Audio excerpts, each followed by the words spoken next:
base a eso, pues escoger un método o una estrategia de programación. Entonces, una vez que ya he definido mis entradas y salidas, vamos a definir el algoritmo, y para eso pues también se sugieren ciertos pasos, ¿no? Como lo pueden ver ahí. En este caso, una de las cosas más importantes es esto de acá, un número finito de pasos. El algoritmo que ustedes van a desarrollar tiene que tener un inicio y tiene que tener un final. Si mi programa es un bucle infinito, siempre se va a ejecutar, yo tengo que definir bien mis pasos, de qué proceso pasa a qué proceso y así sucesivamente. Y mi final, pues básicamente va a ser simplemente una secuencia de procesos, ¿no? Porque nunca va a terminar, va a ser un while infinito, pero siempre va a tener que ir de un proceso a otro. Justamente cuando uno no define bien este tema de pasos o procesos, es que el microcontrolador a veces entra a bucles infinitos. Y uno, pues para que vuelva a funcionar, tiene que reiniciar al microcontrolador. Entonces, cuando un software se cuelga, justamente es por eso, ¿no? No se ha definido bien el tema de pasos, se ingresó a un bucle infinito producto de un proceso incorrecto, y para que vuelva a funcionar, pues hay que reiniciarlo. Y dependiendo del proceso, a veces eso es útil. La idea es que el mismo programa se recupere. Entonces, en nuestro caso, para este curso vamos a trabajar con el lenguaje C, pero el ANSI. Cuando hablamos del lenguaje ANSI, estamos hablando de un lenguaje C estándar. Inicialmente, cuando surgió el C, reemplazó a todo el tema del ensamblador, ¿no? Sobre todo el tema de sistemas operativos. El problema del ensamblador es que cuando el programa es demasiado extenso, ya resulta muy tedioso el tema de mantenimiento, modificaciones, sobre todo si es una persona nueva la que está viendo el proyecto. Y también, como es, digamos, es un poco más tedioso por el tema de los registros, si se quieren hacer cosas más complejas, implica bastante codificación. Con el lenguaje C, digamos que esto se ha aliviado un poco, ¿no? Y es más, igual, el C también ya se ha saturado. Hacer programas en C es tan complejo, hablando de programas grandes, ¿no? Que esto también, digamos, ya pasó, y ahora estamos con el tema de programación y objetos. Pero para el tema de sistemas embebidos, digamos que esto no se cumple, ¿no? Entonces, con C se puede trabajar tranquilamente el tema de sistemas embebidos en general. Entonces, debido a que el C era tan, digamos, fácil de programar y se podía hacer grandes cosas, cada empresa empezó a adaptar el C y hacerle modificaciones. Entonces, el C de la empresa A era diferente al C de la empresa B. Entonces, ahí era donde empezaban inconvenientes, ¿no? El tema de codificaciones. Entonces, al hacer el ANSI C, digamos que se creó un estándar para que todos programen de la misma manera. Ya si quieres le creas librerías, etcétera, etcétera. Pero el ANSI C significa un C estándar. Cuando programamos con el compilador de Microchip, el XC8, estamos hablando de ANSI C, de un C estándar. Cuando programamos con el CCS, por ejemplo, que muchos usan para Microchip, no es un C ANSI. Han cogido el C y simplemente le han agregado unas librerías. Entonces no va a ser compatible con un C estándar, ¿no? En cambio, lo que usa Microchip sí es estándar. Entonces, la ventaja de trabajar con ANSI C es que yo puedo buscar información de C a pesar que estoy programando un microcontrolador. O sea, no me va a interesar que busque información de C para una computadora, para el tema de librerías, etcétera, etcétera, porque todo es totalmente compatible con el microcontrolador. Lo único que hay que tener en cuenta es que el microcontrolador tiene recursos más reducidos que el microprocesador. La clase pasada estábamos viendo algo de esto y, por ejemplo, ¿no? Vimos cuánto de RAM tiene el microcontrolador. ¿Cuánto de RAM tiene una computadora convencional? 8, ¿no? Por defecto, digamos, es 4. 4 es lo que encuentra muy común. Entonces, 8, 12, etcétera, etcétera, son valores normales. Pero, ¿cuál es 8 qué? ¿8 bits? 8 GB. En cambio, cuando vimos la RAM del microcontrolador, ¿cuánto era aproximadamente? Eso era la EPROM, ¿no? La EPROM era 256 bytes. Y la RAM estaba en kilobytes. Entonces, de los últimos microcontroladores, ¿no? Estamos hablando de kilo respecto a giga. Kilo es 10 a la 3, giga 10 a la 9. Estamos hablando que la RAM de un microprocesador, bueno, el microprocesador no tiene RAM, la RAM externa, es varios millones veces más que la RAM que tiene un microcontrolador. Entonces, obviamente los recursos, la diferencia es abismal, ¿no? Es por eso que hay que tener mucho cuidado con los tipos de datos o la forma de programación de los microcontroladores, ¿no? Porque tenemos recursos limitados. Entonces, hace un momento comentamos que una vez que hacemos el algoritmo, ya realizamos la transformación a código máquina, ¿no? Y eso lo hacemos a través de los compiladores. Cuando ustedes escogen un entorno de programación, tienen que diferenciar el IDE, no de un compilador. Compilador, editor. El editor me sirve solamente para escribir código, nada más. Me sirve para escribir, por ahí quizás me colorea, me puede decir si me he equivocado o no en alguna parte del código, pero nada más. O sea, desde acá yo no puedo descargar el código o puedo transformarlo al lenguaje máquina. Simplemente me sirve para escribir.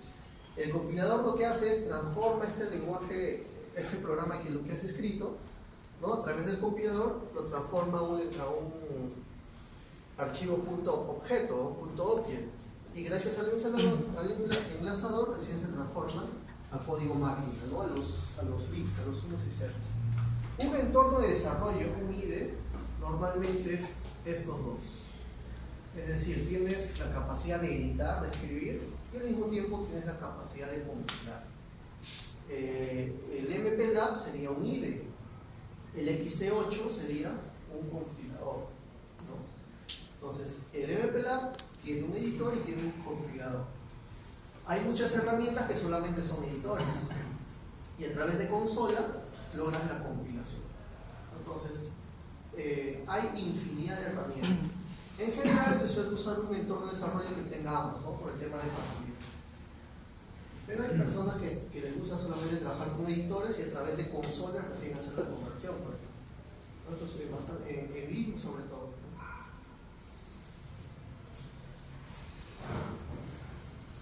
Listo, entonces, en general, muchachos, cuando hablamos de lenguaje C estamos hablando de una programación estructurada, paso a paso, no línea tras línea. El lenguaje C es un lenguaje de alto nivel, el ensamblador lenguaje de bajo nivel, trabaja directamente con los recursos del hardware. Cuando hablamos de C, estaríamos hablando de sys o de RIS. ¿Qué creen, muchachos? ¿De RIS o de sys? De sys, ¿no? Porque tiene instrucciones complejas. Y vimos las características de un sys, escasamente, ¿no? Abundancia de operadores y tipos de datos.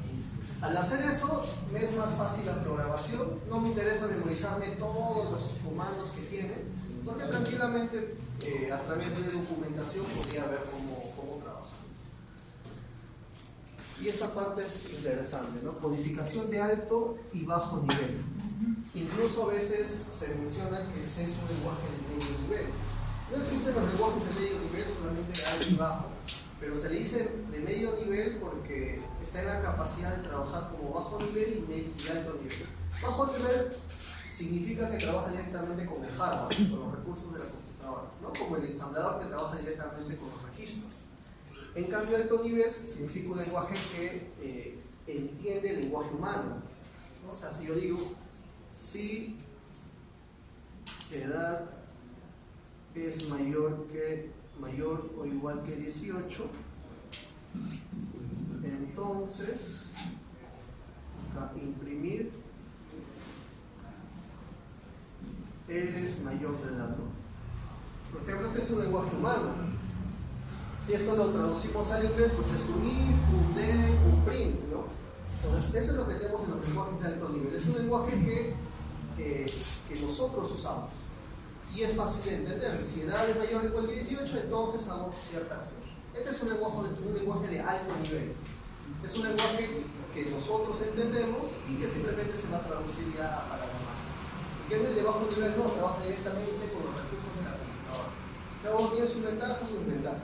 El C es un lenguaje de alto nivel porque podemos programar así, obviamente en inglés, y de bajo nivel porque también puede ingresar a los registros.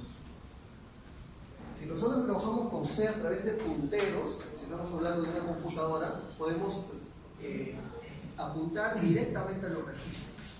Entonces, C permite programación de bajo nivel. Y a nivel de los microcontroladores, pues de todas maneras, ¿no? Porque ya está hecho de tal manera que sí trabajas directamente con los registros. Reemplaza ventajosamente la programación de ensamblador, que tiene una gran variedad de funciones. Por ejemplo, en C, si quiero restar, simplemente uso este operador y estoy operando. Si quiero comparar, uso este operador y ya estoy comparando. En el ensamblador teníamos que restar, ver el bit Z del registro status, etc. Es un lenguaje general y más fácil de aprender. Entonces, con el editor, por ejemplo, tengo un saludo.c, que es el programa que hemos escrito. Gracias al compilador voy a tener un .object. Y con el enlazador ya tengo un ejecutado. En este caso, un código máquina, ¿no? Y el depurador básicamente me va a servir para verificar el proceso de mi programa. Y con eso quizás detectar algunas fallas. En general, para programar en C vamos a tener las librerías, ¿no? A través de la función include, todas las librerías dependiendo de lo que estamos haciendo, y una función principal. La función principal va a ser la función main. Entonces, cómo iniciamos y cómo terminamos, abrimos y cerramos ya. Y todo aquello que escribimos acá tiene que terminar con punto y coma. Con eso sabemos que ha terminado la instrucción. Ahora vamos a hablar de las funciones porque hay distintos tipos. En cuanto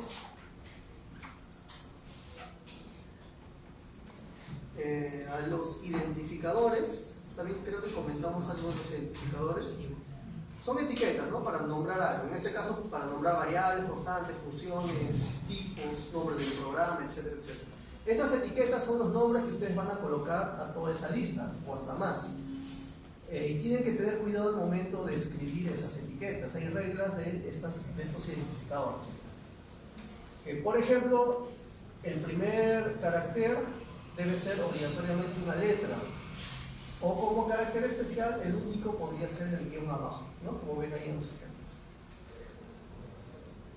También pueden empezar con doble guión abajo, pero tienen que tener cuidado porque muchos de esos se usan para compilaciones internas, ¿no? Usos internos del microcontrolador. Entonces, tratar de usar el doble guión abajo, pero sí se puede. En C sí interesan las mayúsculas y las minúsculas. Entonces ahí ven las mismas palabras, pero las 4 son distintas. ¿En qué lenguaje de programación no interesa mayúsculas y minúsculas? ¿Ensamblador? ¿En cuál más? VHDL. Hay unos que otros más, pero en el resto del lenguaje, sí hay gran diferencia entre mayúsculas y minúsculas. Entonces, en C sí hay diferencia entre mayúsculas y minúsculas, y ahí tienen que tener cuidado.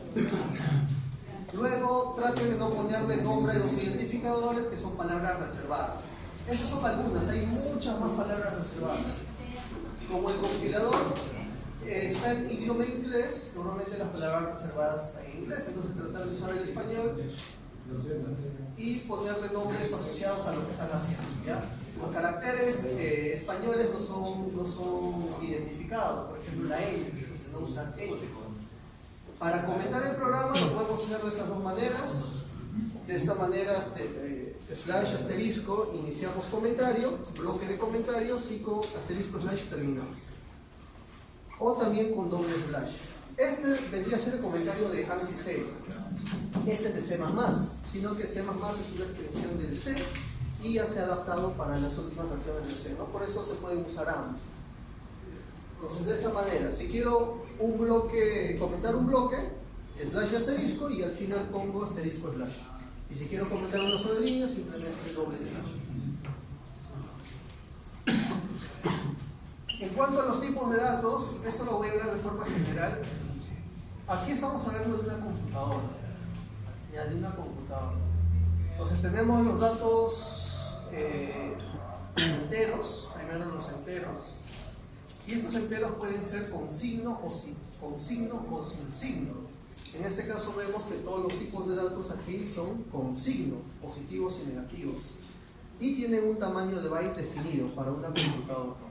Vamos a tener los int, que van de un valor a otro, los long, que son variables de mayor rango, los char, que son para los caracteres alfanuméricos, ¿no? Por ejemplo, ustedes el arroba tiene su equivalente ASCII, que es el 64. Ustedes hacen alt 64 y les sale el arroba. Entonces, este carácter arroba a nivel numérico es el 64. Y estos caracteres van desde el 0 hasta el 128. ¿No? El 0 a 255, ¿no? Y ahí es un byte, ¿no? 8 bits, de 0 a 255. Los que son sin signo son los unsigned, ¿no? Son los unsigned. Escribimos unsigned y luego el tipo de variable int. En flotantes tenemos el float y el doble. Ahí ya tenemos coma decimal, ¿no? Float y doble. El doble es un tipo de datos más grande que el float. Y los tipos de datos derivados pues son las estructuras, uniones, arreglos, punteros. En cuanto a las constantes, son simplemente valores fijos. Acá tenemos un número, si lo ven de esta manera, por efectos decimal. Si escribimos el 0x, estamos hablando de un hexa, o si escribimos esto y finaliza en un h, estamos hablando de un hexadecimal, ¿no? Si terminen en una u, es un formato sin signo, un unsigned, una l, formato long, y UL unsigned long, ¿no? Sin signo. Constantes reales, coma decimal, como pueden ver ahí. Y este es formato científico, ¿no? ¿Esto qué significa a las 6? Por 10 a las 6. Entonces es 1.23 por 10 a las 6. Este significa 10 elevado al número que está al costado. Entonces esto significaría menos 5.3 por 10 a la menos 2. También soporta ese tipo de expresiones. En los alfanuméricos simplemente ponemos comillas simples y con eso y estamos indicando que es un tipo char.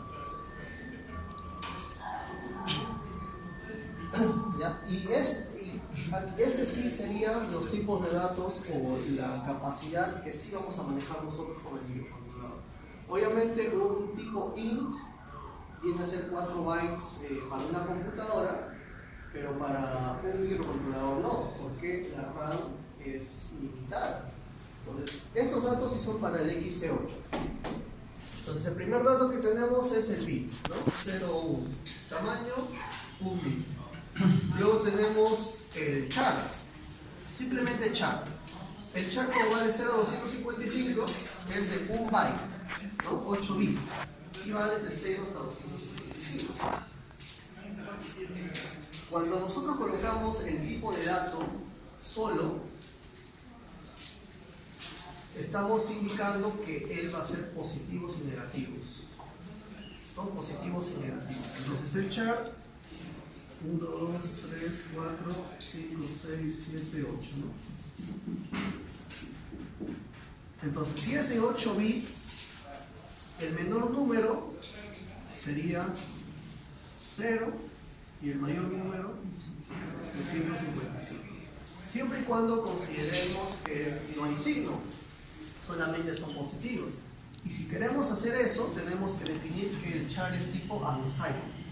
Entonces, si yo quiero trabajar de esa manera, escribo unsigned char. Si yo no escribo unsigned char, solamente char, va a seguir siendo de 8 bits, de 1 byte, pero con signo. Entonces, si tiene signo, va a tener que coger el más significativo para que sea el signo. Por lo tanto, los valores solamente van a quedar a nivel de 7 bits. Entonces, este va a ir desde menos 128, 0 hasta 127, ¿no? Entonces ese sería también un char, pero con signo. Y el de arriba sería un unsigned char, ¿no? Sin signo. Entonces esto es muy importante, muchachos, porque si yo estoy trabajando con el número 200, yo podría usar un char, pero si uso un char como tal, no va a llegar hasta 200. Tendría que usar un unsigned char. Los tipos de datos sí son muy importantes para el microcontrolador. Si programamos en C, muchos declaran los datos tipo long, tipo doble y se olvidan, porque la RAM tenemos bastante RAM, pero en el microcontrolador no. Por lo tanto, hay que definir bien los tipos de datos en función de nuestra necesidad.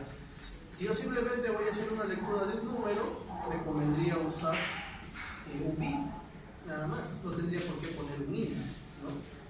Entonces hay que ahorrarnos recursos del microcontrolador. Miren, los datos en el short no se suele usar.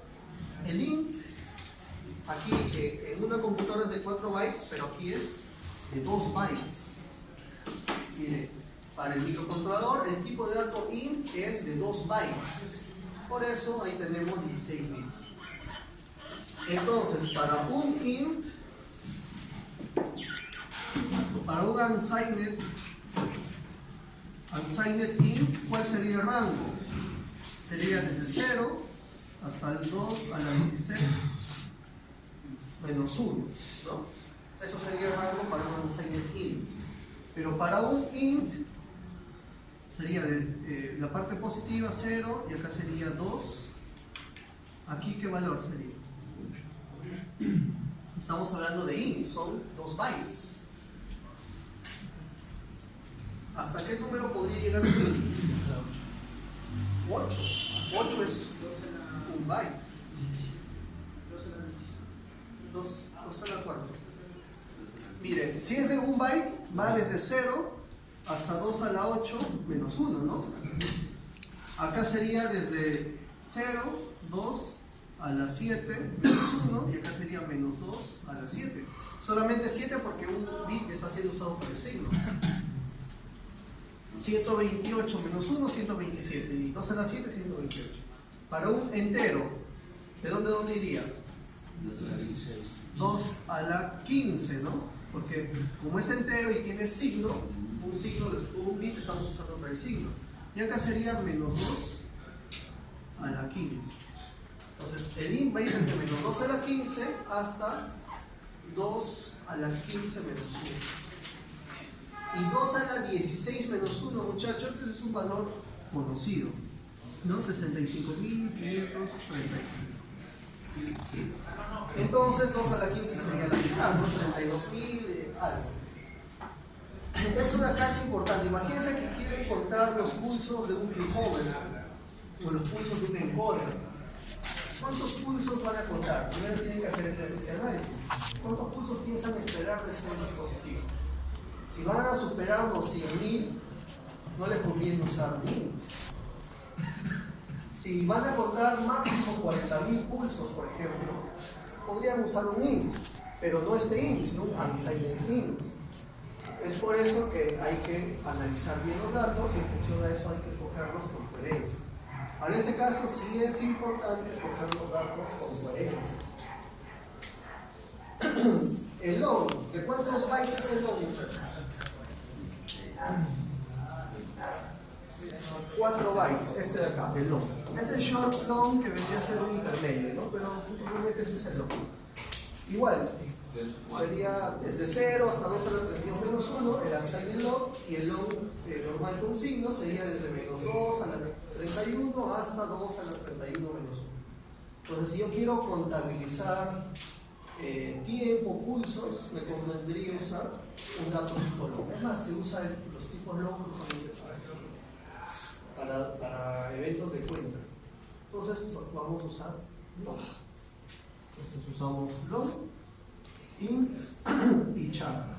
Y los unsigned, dependiendo si necesitamos que el valor sea más grande, ¿no? Porque no vamos a usar el signo. Entonces, estos son las verdaderas capacidades del XC8, ¿ya? Las verdaderas capacidades del XC8.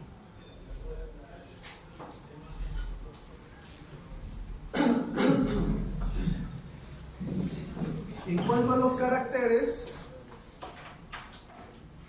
bueno, ahí dijimos el int va desde 0 hasta 65.535 sin signo, ¿no?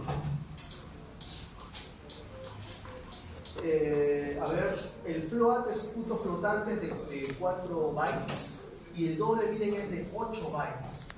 Entonces tengan mucho cuidado cuando usen un dato tipo doble. Ya tengan mucho cuidado cuando usen un dato tipo doble, porque solamente porque es 8 bytes, ¿no? Y van 64 bits, son 8 bytes. 8 bytes. En 100 datos, 8 bytes ya tendrían 800 bytes, casi 1 kilobyte. Y 1 kilobyte, hablando de toda la memoria del microcontrolador, es un porcentaje muy alto. Entonces ahí hay que tener mucho cuidado. Porque en la parte inferior, ahí menciona que el tipo entero varía dependiendo del compilador.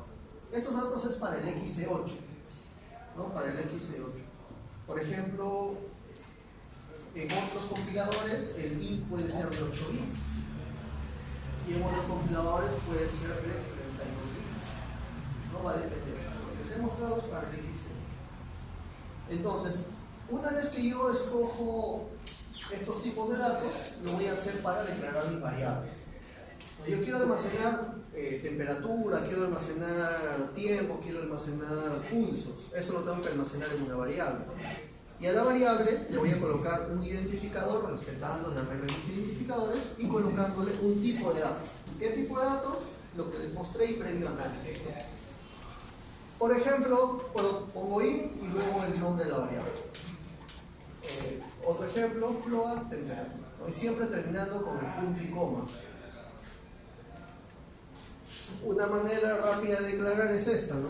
Entonces hay que poner int a, punto y coma, abajo int b, punto y coma. Lo pueden hacer directo, ¿no? Lo pueden hacer directo, separados por coma. Y si quieren que la variable empiece en un número, simplemente colocan int a igual a 3, b igual a 10, entonces c igual a menos 5, ¿no? Y finalizan con punto y coma. Entonces pueden inicializar las variables en la declaración.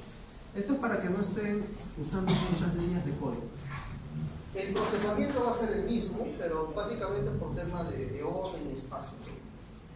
Los operadores que vamos a usar son operadores convencionales: suma, resta, multiplicación, división y el resto.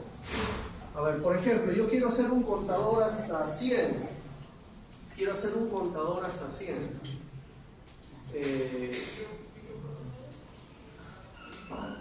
A ver, un algoritmo interesante es, a ver,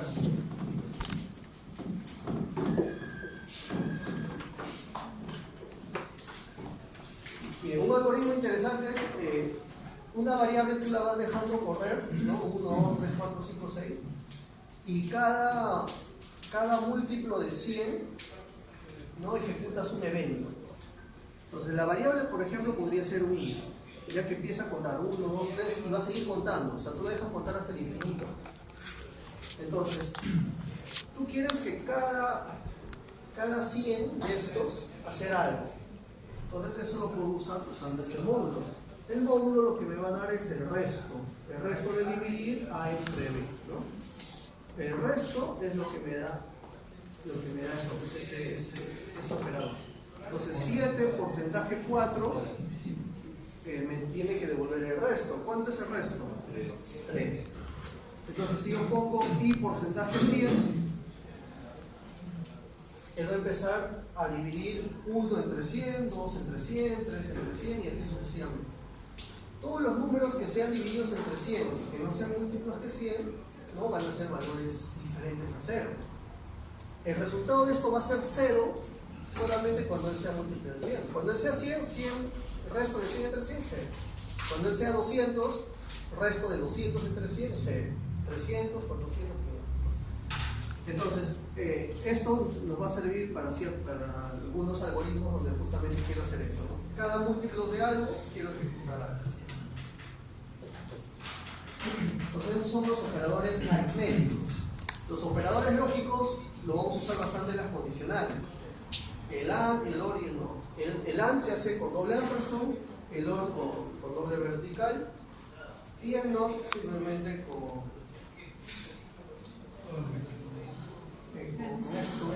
la admiración. Las relacionales, mayor, menor, mayor igual, diferente, igual. Para ser diferente, admiración igual, y para comparar dos números doble igual. A ver, muchachos, por favor, no se olviden de esto. Si yo pongo A igual a 3, aquí lo que estoy haciendo es asignando el número 3 a la variable A. Cuando yo hago esto, estoy comparando. Esto me va a devolver un verdadero o falso. En cambio acá no, simplemente estoy asignando el número 3 a la A. Ya es doble igual para comparar y un solo igual para asignar. Luego tenemos manejo de bits, ¿no? Y para un microcontrolador sí se usa bastante esta parte. La operación AND con un ampersand o una vertical, XOR, ¿no? Sombrerito, y doble menor, doble mayor, desplazamiento de bits, ¿no? Desplazamiento de bits. Imagínense que ustedes tienen este número 0x1, 0x1, y le hacen un desplazamiento a la izquierda. ¿En qué número se convertiría? 2. ¿No? Porque este 0x1 es el número 1. Como son registros de 8 bits, es 1, 2, 3, 4, 5, 6, 7, 8. Si le hacen desplazamiento a la izquierda, 2, 3, 4. Si le hacen otro desplazamiento a la izquierda, 4. Entonces, el assembler, por ejemplo, es una manera de elevar al cuadrado, ¿no? Cuando hacen desplazamiento a la izquierda. Solamente que en assembler, cuando hacen desplazamiento a la izquierda, tenemos que tener en cuenta que acá tenemos el bit C, que también el carry, que forma parte también de la rotación, ¿no? Es por eso que si yo no quiero que me afecte esto lo tengo que mandar obligatoriamente a 0. O a veces me conviene mandarlo a propósito a 1, ¿no? Dependiendo de la cosa. Si yo quiero hacer operaciones a nivel de bits, lo hacemos de esta manera. En cambio, lo anterior es para, simplemente son condicionales. Si yo quiero preguntar si la temperatura es mayor que 5, voy a usar, si la temperatura es mayor que 5 y la entrada es igual a, es true, a while. Entonces ese AND o ese OR a nivel de procesos lo hacemos de esta manera.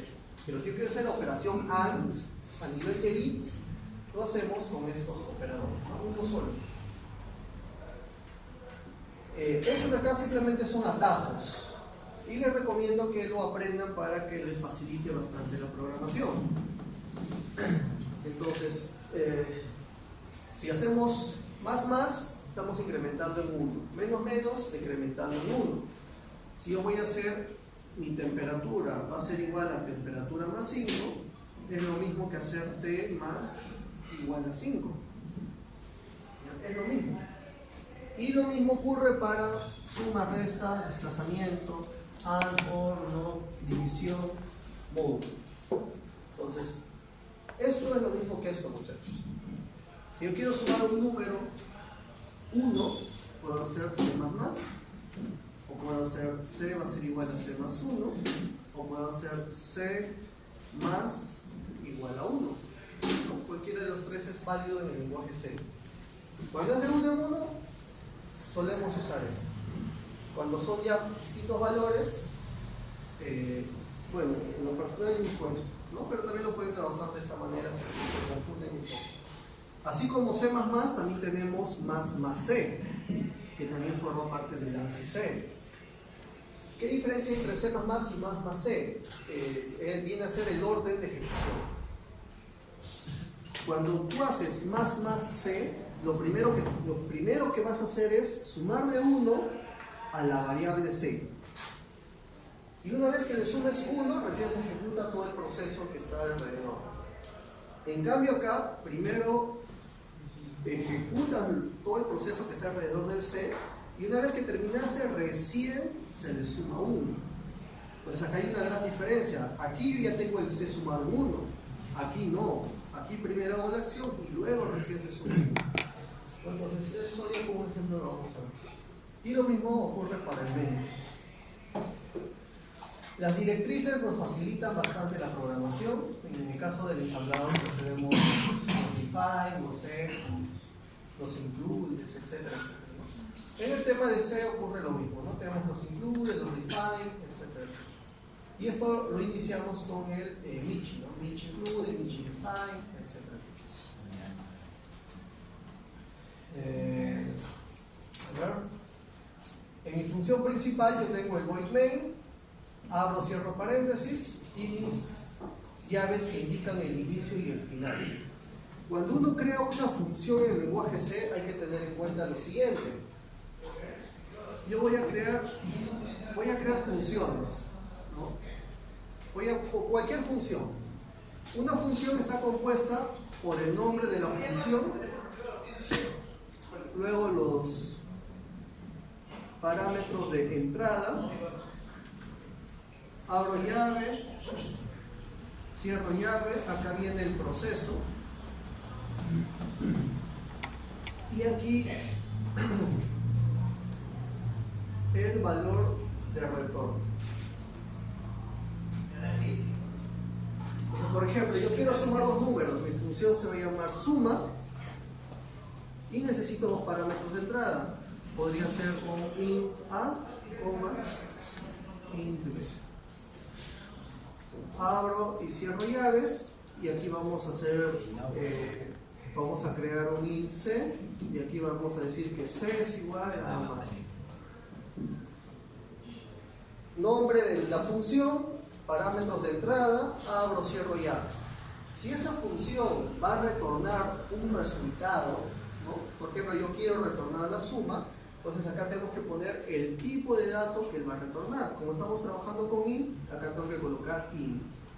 Con eso estoy diciendo que la función suma va a retornar un entero. Si lo que va a retornar es un flotante, escribo float, doble, char, cualquier tipo de dato, ¿no? De los básicos. Y como estoy retornando algo, en el proceso lo tengo que hacer. Y esto lo hacemos con la palabra return. ¿Qué cosa voy a retornar? C. Imaginémonos que yo no quiero retornar nada. Simplemente voy a sumar y de frente mandarlo a los puertos. Entonces suma int a, int b. Abro, cierro llaves y hacemos, no sé, un port b va a ser igual a más b. Entonces la suma de A y b directamente se imprime en port b. Como no estoy retornando nada, directamente estoy imprimiendo, no necesito hacer retorno. Y como no estoy retornando nada, el tipo de dato va a ser un tipo void. Void significa vacío. Entonces void significa que no estoy retornando ningún tipo de dato, no estoy retornando nada. Entonces se suele poner void. Lo mismo ocurre en los parámetros de entrada. Si yo no voy a usar ni un parámetro de entrada, simplemente creo una función para que ejecute líneas de código y no me interesa que haya nada como parámetros. Una manera es simplemente no coloco nada, o por conveniencia o por formato, acá le escribimos void, ¿no? Pero en el retorno sí es obligatorio. Entonces, la función principal, muchachos, la función principal, el main, puede ser int o puede ser void. Depende de ustedes. Si hacen void, simplemente escriben void main, paréntesis, abren, cierran llaves y adentro escriben su codificación. Pero si es tipo int, ponen int main, abren, cierran paréntesis, abren llaves, ejecutan su proceso y obligatoriamente hay que retornar algo. Como esa es mi función principal, yo no la puedo manipular, solamente la uso. Y en el retorno se pueden escribir varios códigos que ya están definidos. Uno de los códigos que se suelen usar es el 0. 0 significa salida exitosa, nada más. Terminó la función de forma exitosa. Pero eso ya cuando terminaste el programa, ¿no? Actualmente el ANSI C te dice o te recomienda que todo lo trabajes a nivel de int main. Te recomiendo porque al final, cuando haces un return C, el procesador sabe que estás retornando de forma exitosa. Simplemente como un aviso, nada más. Entonces, tratar de usar en la función principal siempre el int main. pero también pueden usar el void. Ahí nadie les exige hacerlo.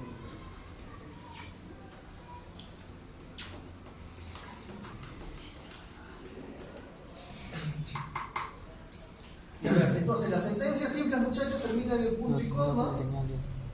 No se olviden de poner, por favor, el punto y coma. Y las estructuras de control son los que me van a permitir decidir el ciclo de mi código. En un microcontrolador, en un microprocesador, obligatoriamente mi código va a ser así. Siempre. Y gracias a las estructuras de control yo puedo hacer que esto se repita, que se ejecute solamente cuando ocurre cierta condición, etcétera, etcétera. Eso es lo que va a ocurrir siempre en un microcontrolador y en un microprocesador. Es por eso que un microcontrolador y un microprocesador es imposible que tenga procesos paralelos. O sea, no puede tener un microcontrolador procesos paralelos. ¿Por qué no lo puede hacer? Porque su estructura es así, es secuencial. Ejecuta un proceso y luego el otro. Otra cosa es que internamente hay técnicas que simulan procesos paralelos y tú ves que el proceso se está ejecutando entre comillas en paralelo, ¿no? Está haciendo varias cosas al mismo tiempo, pero son técnicas internas. Realmente no existe eso. Lo único que sí puede trabajar paralelo es un FPGA, porque en el FPGA sí diseñas un hardware y ese hardware sí es paralelo, porque es un hardware. En cambio, los procesadores no. Otra cosa es que tú tengas físicamente dos procesadores y como ambos están funcionando, obviamente ambos están en paralelo, ¿no? Eso sí va a suceder, pero estamos hablando de varios procesadores. O como el Propeller que les mostré como ejemplo en la clase pasada, que les dije que tiene 8 procesadores. Entonces él sí puede hacer 8 procesos paralelos porque tiene 8 procesadores, hay 8 de esos. Entonces, ¿cómo logro interactuar con mi código? Gracias a las estructuras de control. Entonces, para eso, no olvidar por favor los operadores, ¿no? Se usan bastante el AND, el OR, el NOT. Ahí este parámetro que a veces nos simplifica codificación, ¿no? Es el único operador ternario que tiene C. De esta manera. Aquí viene la condición, aquí viene el caso 1, 2 puntos, caso 2 y punto y coma. Lo que coloques aquí te tiene que arrojar un verdadero o falso, ¿no? Lo que coloques ahí te tiene que arrojar un verdadero o falso. Pones un mayor, un menor, una comparación, lo que tú desees. Si esto resulta verdadero, se ejecuta lo que tú coloques acá. Cualquier cosa que escribas acá se va a ejecutar si esto es verdadero. En cambio, si esto es falso, se va a ejecutar este proceso de ahí. Entonces, eso a veces me facilita o me simplifica a veces cierta codificación. Para no estar creando if, etcétera, etcétera, en una sola línea de código podría resolver algún caso en particular.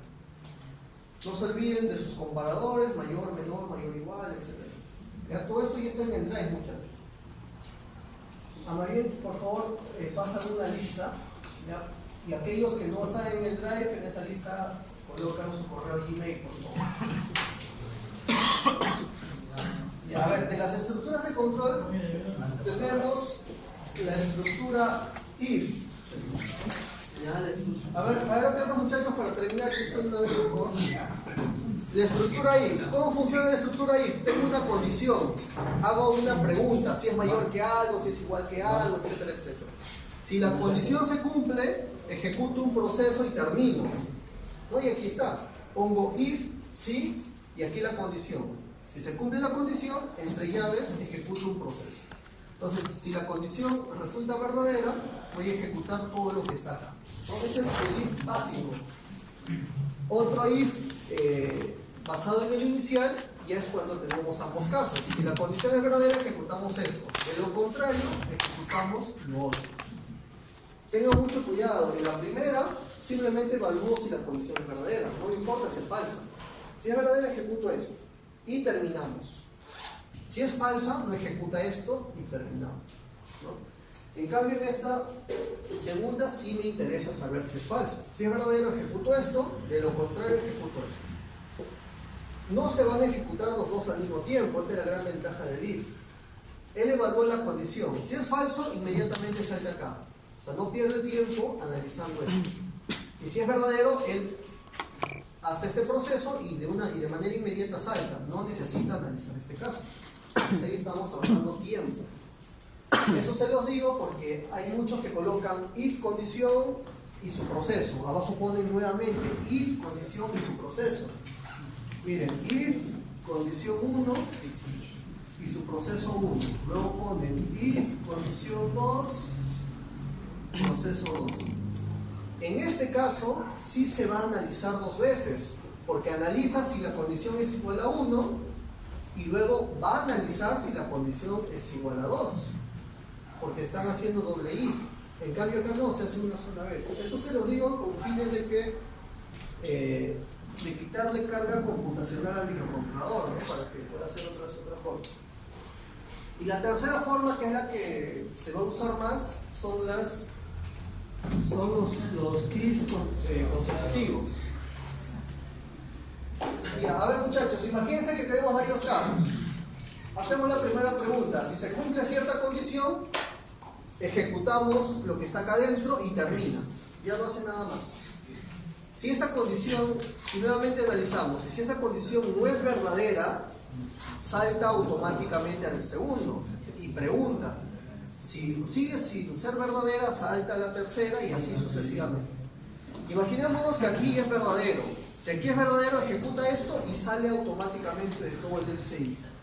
¿Ya? Esa es la gran ventaja, muchachos, para que no estén haciendo a cada rato, o el procesador no está haciendo las consultas en todos los if.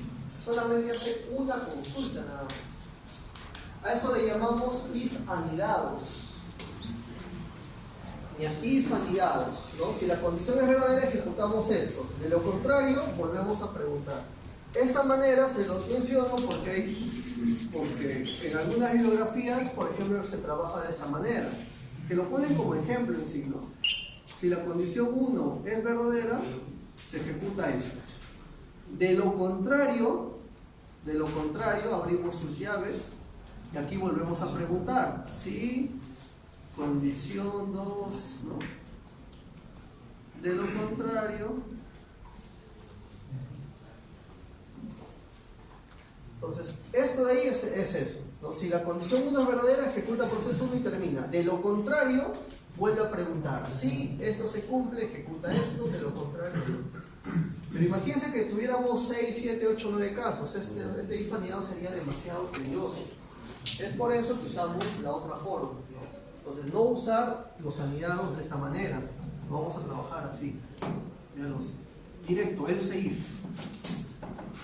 Ya, condición, else if, condición, hasta un else. El else no es obligatorio. Ese else final simplemente dice si no se cumple ninguno de los casos anteriores, simplemente vamos a ejecutar otra opción. Luego tenemos el switch case. El switch, muchachos, es una estructura muy parecida al else if. Es más, todo lo que yo con el switch case lo puedo hacer tranquilamente con el else if. Es por eso que en otros lenguajes de programación el switch case no existe. ¿Por qué no existe? Porque es lo mismo, o se puede hacer lo mismo con el else if. Entonces, en nuestro caso igual, podemos trabajar solamente con else if y obviamos al switch.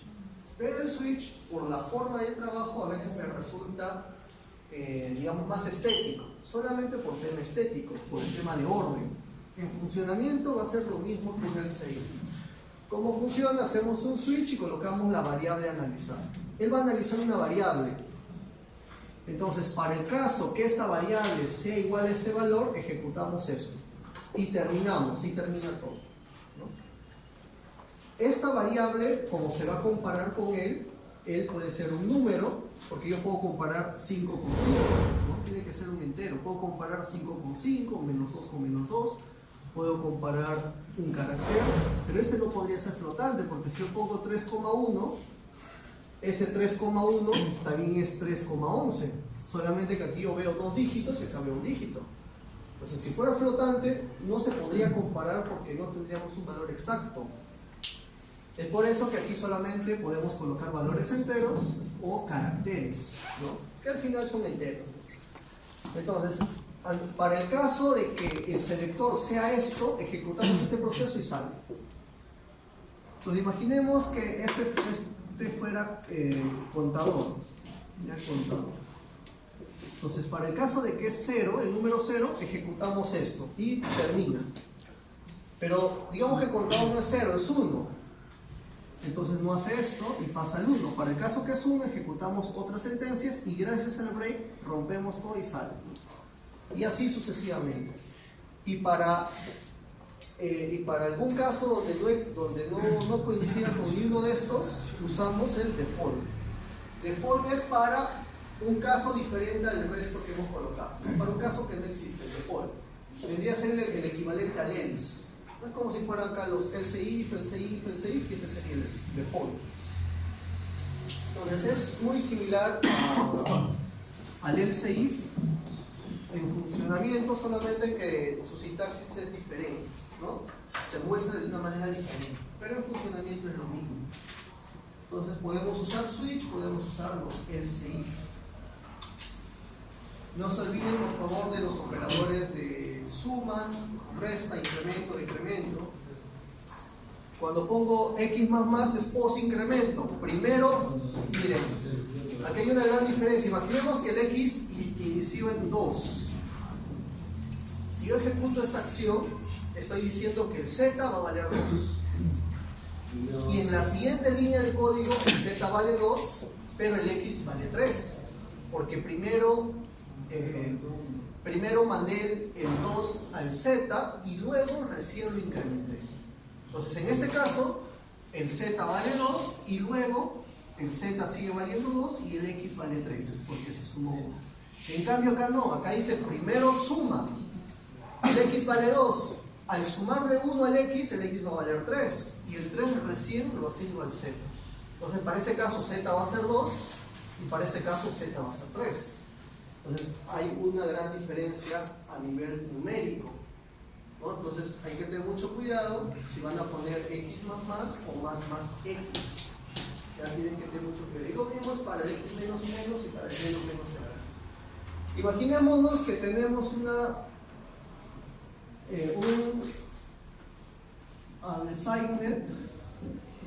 unsigned int var. Ya 65.530.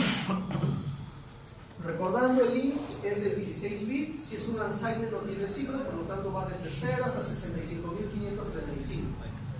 Si a var pongo var va a ser igual a var más 6, ¿qué va a suceder? Vamos a sumar 65.530 más 6. ¿Qué resultaría? 65.536. Pero ese tipo de datos solamente soporta hasta 65.535. Entonces, ¿cuánto sería el valor de var? 0. Porque llega hasta 65.535 y esa unidad que falta retorna, ¿no? Eso llamamos overflow. Está desde 0 hasta 65.535 y cuando superamos este valor, regresa. Y el underflow al revés, ¿no? Para el lado izquierdo. Entonces, si sumamos 65.530 más 6, siendo un unsigned bit, el resultado va a ser 0. Retornó al 0. Tengan mucho cuidado con eso respecto a los tipos de datos. Si es un int, si es un long, si es un char. La sentencia while simplemente es un bucle infinito, ¿no? Sencillo de usar como while, como la condición. Si es verdadero, se ejecuta esta acción y regresa. Y nuevamente pregunta. Si es verdadero, nuevamente ejecuta y regresa. Cuando salimos del while, cuando esto es falso. La sentencia do while, también en algunos lenguajes de programación no existe el do while porque lo podemos hacer con while.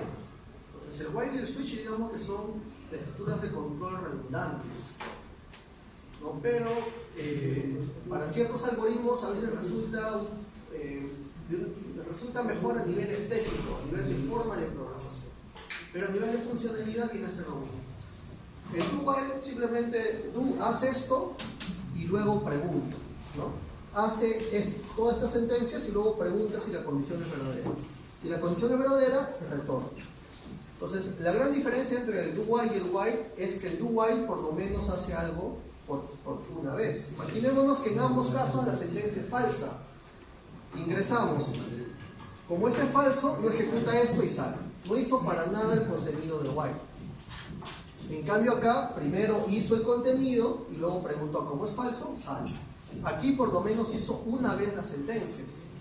Aquí no se hizo ni una sola vez. Esta es la gran diferencia entre el while y el do while. De ahí todo funciona continuo. Normalmente los do while usamos cuando queremos mostrar menús. Primero mostramos el menú y luego consultamos. Pero también lo podemos hacer con el while.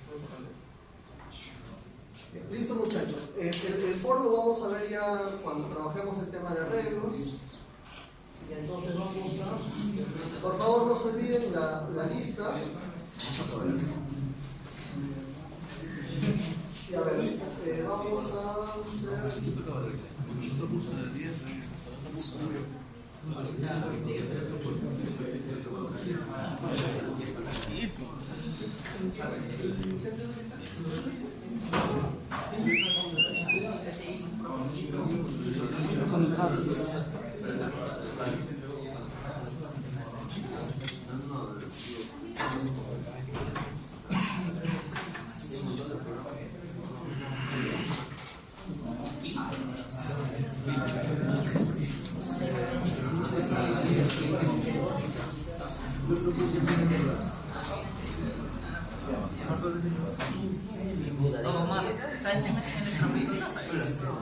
No dice que cotidiano no dice. En la medio clave, Pasen por favor, son 2 hojas por cada alumno, ¿ya? Eso me lo entregan la siguiente clase, por favor. 2 hojas por cada alumno. Ahí va a pasar. Y a ver, atentos por favor, muchachos. A ver, rápidamente para empezar una vez con el otro curso, creamos un proyecto nuevo. Standalone. Y vamos a escoger el 18F45. El siguiente, escogemos simulador. Y el XC8. Esto lo voy a guardar directamente en el Drive, ya para que quede directamente, ustedes lo puedan revisar. Está en el aire.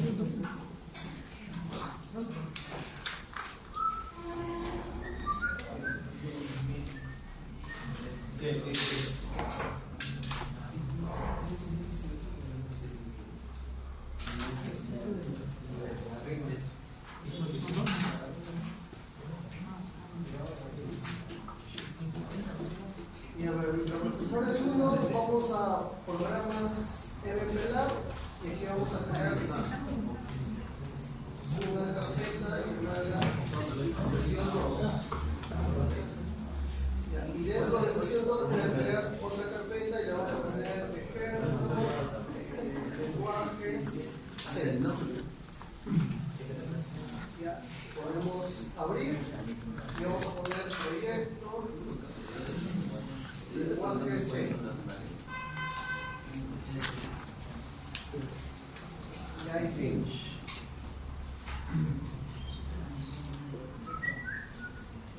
Y a ver, nos vamos a source file, clic derecho y le ponemos new C main file, ¿no? Programa un archivo principal tipo C. Acá le vamos a poner como nombre, ejemplo, lenguaje C y finalizar.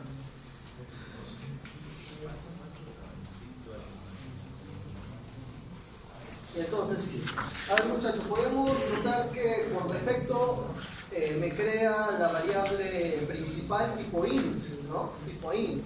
Y por lo tanto él también hace un return porque es tipo int. Y estos parámetros de entrada, digamos, son parámetros que ya son los únicos parámetros que viene la función main. Y si vamos más en el tema del lenguaje C, yo sí puedo manipular estos parámetros de entrada. Los parámetros de entrada me sirven si yo quiero correr mi programa y agregarle, por ejemplo, un blog de notas de donde va a descargar información. O sea, yo llamo a mi archivo, al costado pongo el blog de notas, y este int viene a ser la cantidad de argumentos que yo voy a colocar, una foto, un archivo, etcétera, etcétera. Y este viene a ser un arreglo justamente de los nombres de los archivos que estoy usando. Entonces, si quiero correr mi programa y al costado poner una imagen, un .jpg para procesamiento de imágenes, por ejemplo, usamos esto. Pero como no trabajamos, simplemente a veces se suele poner ahí vacío, ¿no? Ni siquiera se coloca. Ya, a ver muchachos, el stdio y el stdlib son librerías de ANSI C. El stdlib es para usar las librerías de entrada y salida estándar, el printf, el scanf en un C convencional. No, perdón, el stdio, y con el stdlib, por ejemplo, puedo trabajar con números aleatorios, ¿no? El sram, el RAM. Entonces lo que vamos a hacer es llamar a nuestras librerías de micro, este es PIC 18F4550.h. Acá por favor no se equivoquen porque en Assembler tú lo llamas usando P, ¿no? P, 18F, 16F, el PIC es en C es PIC. Y vamos a usar en este caso el XC. El XC. La librería XC me va a servir entre una de las tantas librerías que tiene para el tema de retardos. Si yo quiero hacer retardo, llamo mi librería XC. A ver muchachos, vamos a trabajar ya de una vez con un cristal. ¿No? Para trabajar con el cristal, vamos a definir ya una variable propio del procesador. En este caso la variable se llama guión abajo xtal de cristal guión abajo frame. Entonces, al llamar a esta etiqueta, estoy llamando a la etiqueta que contiene el valor del cristal, y es un valor reservado. Y aquí le tengo que indicar la frecuencia en hertz del cristal. Entonces, vamos a trabajar con una de 4 MHz, por ejemplo, que viene por defecto en Proteus. ¿No? Cuando abro en Proteus, por defecto es 4 MHz.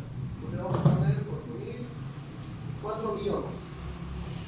¿Qué tipo de dato tendría que ser, muchachos? ¿Entero? Sí. ¿El entero hasta qué número llegaba? 65.535. Tenemos 4 millones. Entonces tiene que ser un long. Y quizás el long no llegue, tendría que ser un unsigned long. Unsigned long. Un unsigned long. Listo, ya ver. Entonces, a ver, vamos a crear una variable. Vamos a hacer un unsigned int cuenta. Y vamos a crear un contador. Y esto lo vamos a empezar en 0.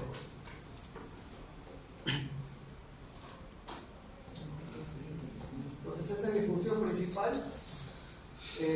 Vamos a trabajar con el puerto B. ¿Ya? Entonces, tris B lo vamos a declarar como salida. Para declarar como salida sería 0. ¿No? Entonces, puedo hacer 0x0, o poner 0, o poner 0b y 8 ceros, ¿no? Cualquiera de las tres maneras. Y todo quiero que empiece en 0. Entonces acá podríamos hacer un while infinito. Entonces quiero hacer una cuenta binaria. Y esa cuenta la vamos a mostrar en 8 LEDs. Ya en 8 LEDs. Entonces empieza en 0 y quiero empezar a contar 1, luego 2, 3, 4, 5. Entonces, ¿ahí qué pondríamos? Cuenta, ¿no? Claro, una manera rápida sería poner cuenta más. Y listo, nada más. Empezamos en 0, el 0 lo mandamos a port B, y el port B va a mostrar el 0. Como está el más, luego de esto, luego de mostrar el 0, esta cuenta ya va a valer 1. Cuando retorne, esta cuenta vale 1. Y el 1 se va a mostrar en port B. Y luego recién se va a sumar, va a valer 2. Y así sucesivamente. O si no, simplemente mandamos cuenta y luego ponemos cuenta más, o cuenta es igual a cuenta más 1. O si no, cuenta más igual a 1, ¿no? Hay muchas maneras. Una opción más directa es hacer eso. Como va a ser demasiado rápido, le tenemos que poner retardos. Para eso, doble clic abajo de line, y acá tenemos dos tipos, ¿no? Podemos hacer el ms, que es en milisegundos, o el us, que es en microsegundos. Entonces ponemos ms y aquí colocamos, no sé, cada 500 milisegundos, por ejemplo. No ponemos cada 500 milisegundos.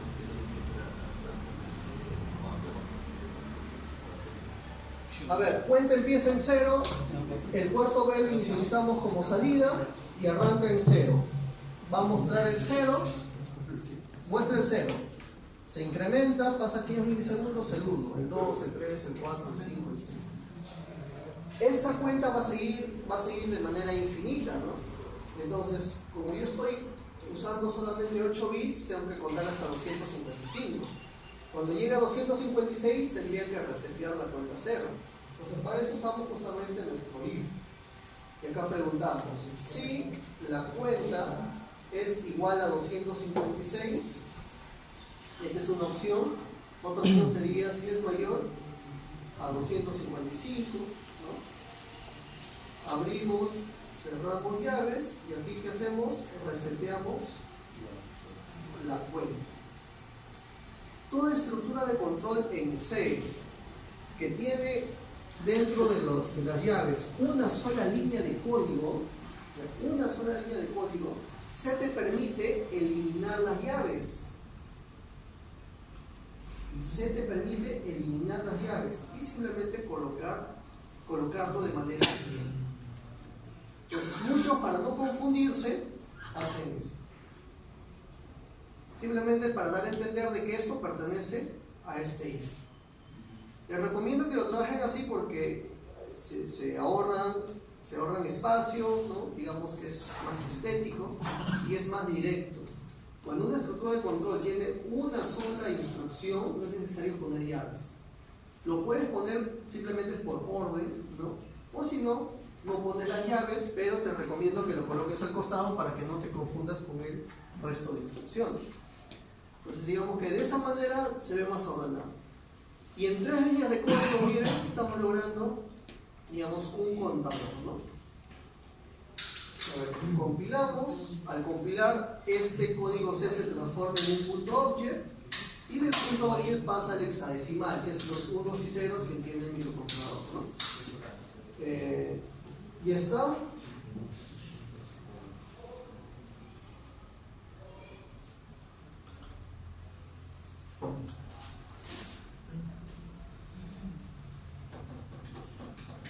Y vamos a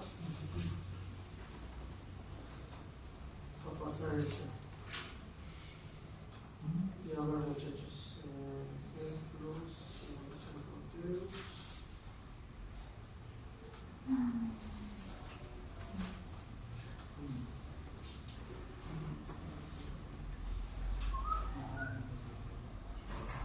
simulaciones Proteus. Ya traten de en un Proteus, ¿no? Ya tener el 18F4550 y agregarle ya varios dispositivos, ¿no? Y acá le vamos a poner simplemente entradas y salidas y vamos a enlazar, ¿no? Para no estar simulando nuevamente, obviamente. Y a ver, muchachos, acá simplemente le he puesto el oscilador de 4 MHz. El fabricante te da un rango de capacitancia que puedes colocarle al oscilador con fines de filtrados, ¿no? Para que no entre ruido, porque recuerden que el oscilador es importante en el tema de la ejecución de los procesos. Entonces, el fabricante me parece que te indica desde los 15 picofaradios hasta los 27 picofaradios. Un valor estándar que se suele poner son 22 picofaradios. Y el cristal de 4 MHz, ¿no? 4 MHz. El puerto B le he puesto salidas, lo he renombrado del RB0 al RB7, no sin reset, y he puesto los 8 LEDs, ¿no? Y aquí está el menos significativo desde el RB0 hasta el RB7. resistencia, simulación, de forma real se le tiene que poner los términos de las resistencias. Y vamos a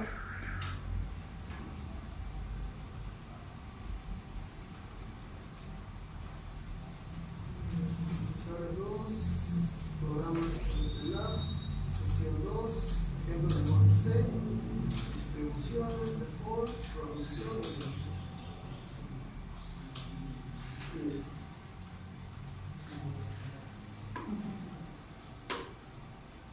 Entonces ponemos play. Listo, 1, 2, 3, 4, 5, y así sucesivamente.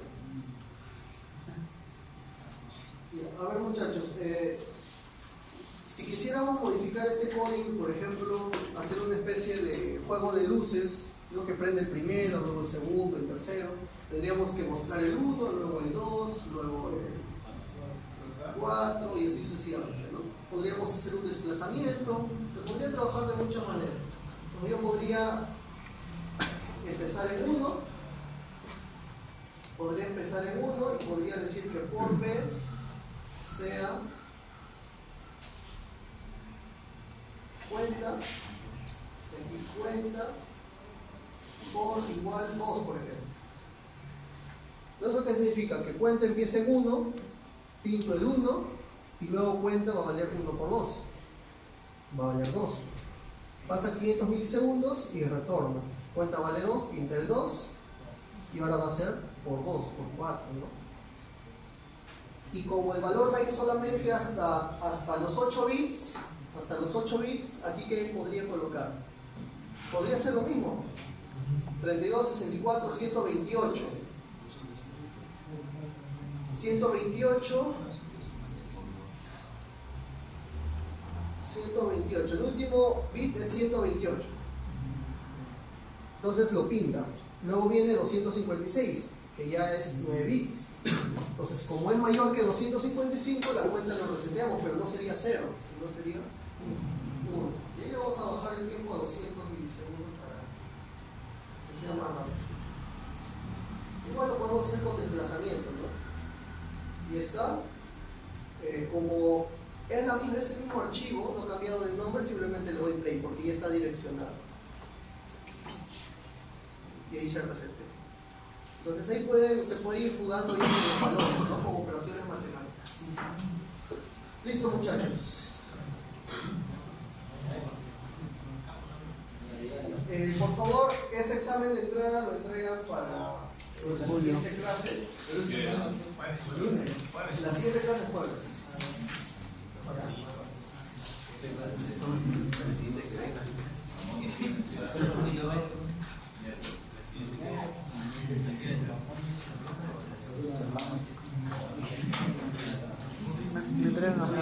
¿Pasaron todos los exámenes? Pasen la lista, por favor. Voy a pasar lista, muchachos. El miércoles la recojo. Para verificar a quiénes les he dado examen. Solamente con ese fin. ¿Ya todos han? ¿Alguien falta? ¿Alguien falta? Sí, a ver muchachos, en la clase pasada les comenté, quizás aquí, pero recién está llegando,